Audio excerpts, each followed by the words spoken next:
اگر یہ نقص ہو تو ہم اس کو نہ خریدیں، جو قربانی جس کے اوپر واجب نہ ہو۔ اس وجہ سے جو بھی چیز جو نشانی ہے، کان کٹا ہوا ہے، جیسے سینگ ٹوٹا ہوا ہے یا لنگڑا ہے یا بیمار ہے، اس کے بارے میں ہمیں تفصیلی ذرا برائے مہربانی تھوڑی سی ضرور بتائیے گا۔ اگر جانور کا کان یا دم یا چکی 1/3 یعنی 1/3 یا اس سے زیادہ کٹے ہوئے ہوں تو قربانی نہیں ہوگی۔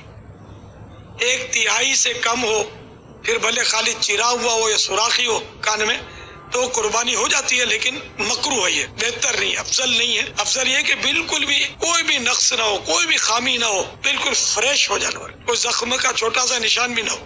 یہ عام مویشی فروش جو ہے نا، بولتے ہیں چرا ہوا ہے تو بولو ہم نے نشانی کے لیے رکھا ہی ہے، ٹھیک ہے، نشانی کے لیے کاٹتے ہو، لیکن یہ اس میں عیب پیدا ہو گیا، اس سے قربانی مکروہ ہو جائے گی۔ تو آپ بغیر چیرا ہوا لیں، کان چیرا ہوا نہ ہو۔ سینگ ٹوٹا ہوا ہے تو اگر جڑ سے ٹوٹا ہوا ہے نا، بالکل جڑ سے نکلا ہوا ہے، تب قربانی نہیں ہوگی۔ تھوڑا سا ٹوٹا ہوا ہے تو قربانی ہو جائے گی، مگر وہی مکروہ۔ اسی طرح جانور اندھا ہے تو قربانی نہیں ہوگی، کانا ہے تب بھی قربانی نہیں ہوگی، یعنی کانا ہے اور کانا پن اس کا بالکل ظاہر ہے، ایک آنکھ بند ہے اس کی، وہ دیکھ ہی نہیں پاتا ہو، تو اب اس کی بھی قربانی نہیں۔ اچھا، اگر اس کی نظر کمزور ہے تو 1/3 یا اس سے زیادہ نظر کمزور ہے تب بھی قربانی نہیں ہوگی۔